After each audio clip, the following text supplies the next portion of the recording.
Notre feuilleton maintenant nous amène à la découverte d'autres trésors culinaires. Nous partons 5 jours en Corse où vient de se tenir un grand marché exceptionnel qui n'a lieu qu'une fois par an.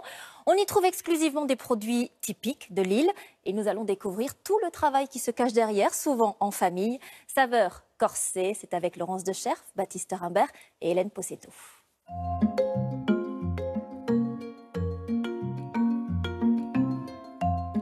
Dans le village d'Apieto, au pied du mont Gozzi, se prépare une fête pas comme les autres. Les producteurs corses s'apprêtent à ouvrir ce marché qui n'a lieu qu'une fois par an. On se met en place comme d'habitude, on ouvre dans 10 minutes. Donc c'est votre jour où vous devez tout vendre et partir sans rien. On est d'accord? De vrais produits corses fabriqués ici dans la région d'Ajaccio. Oh là là, le fromage de Cécile. Comme le fromage de Cécile Ferrucci, la charcuterie d'Ange Venturelli et de sa famille, le vin d'André Celli, la farine de châtaigne de Lionel Moretti ou le nougat de Fanny Giorgetti, des fabrications qui ont nécessité jusqu'à 1 an de travail.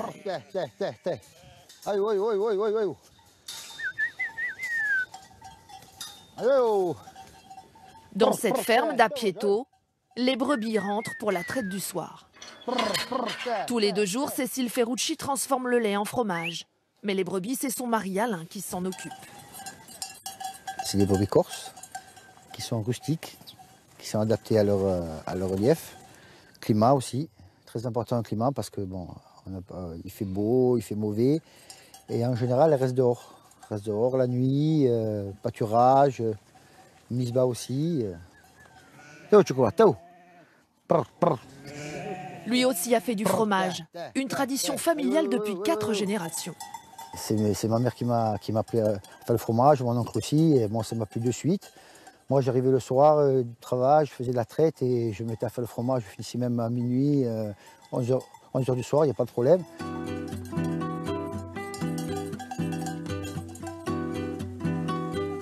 Pour préparer le marché d'Apieto, Lionel Moretti prend la direction de ses châtaigniers autour de Boccognane.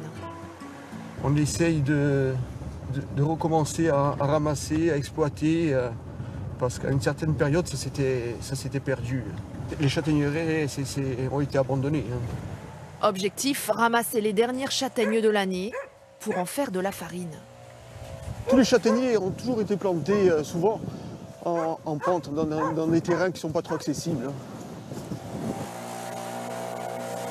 Son frère a une première mission, préparer le terrain. Là, il est en train de souffler toutes les feuilles. C'est ce qui va nous permettre de bien voir toutes les châtaignes au sol et pour pouvoir ramasser plus facilement. La suite se fait en famille, avec le père et les enfants, parfois même les amis. C'est l'ayout qu'on appelle ici en Corse. L'entraide. C'est l'entraide. Nous, on a besoin de ça, de ramasser pour être un peu plus et aller un peu plus vite. Les amis viennent, passer une journée, ça change de leurs habitudes. Et voilà. C'est un moment convivial. Toujours attaqués par un parasite qui sévit depuis plusieurs années, les arbres ont subi en plus la sécheresse. La châtaigne n'a pas grossi suffisamment. En principe, quand elles grossissent bien, la bogue elle éclate et la châtaigne tombe au sol. Et cette année, c'est un peu plus embêtant. On est obligé de reprendre toutes les bogues à la main pour pouvoir prendre les châtaignes à l'intérieur. Et pour faire de la farine, avec un seau comme ça, une fois qu'il est bien plein, on va peut-être faire 3 kilos. 2 kilos, 2 kilos et demi de farine. De farine. Donc il en faut beaucoup. Mais avant d'obtenir la farine, il faudra les sécher. Les châtaignes en Corse, c'est le régal des hommes, mais pas seulement. Là, c'est un petit groupe là, qui sont sortis, là, mais on va les faire manger là. Ils mangent les glands là. Des glands et des châtaignes. Là. Les Nunzi, père et fils, viennent chaque jour nourrir leurs 400 porcs, répartis par petits groupes dans toute la forêt.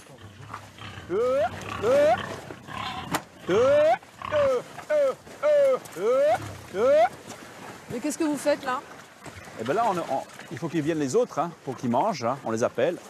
Ils arrivent, oui. Ici, les animaux sont nourris pendant plus d'1 an, en semi-liberté, quand les porcs industriels sont élevés 2 fois moins longtemps. Ça, c'est des cochons qui font 150 kg, moi, 180 certains. C'est pas idéal, ça? Ouais, ils sont même un peu gros, certains. Mais il reste encore du travail, à l'atelier de transformation. Une mission confiée à un autre membre de la famille. Il faut mettre les bouchées doubles avant l'ouverture du marché.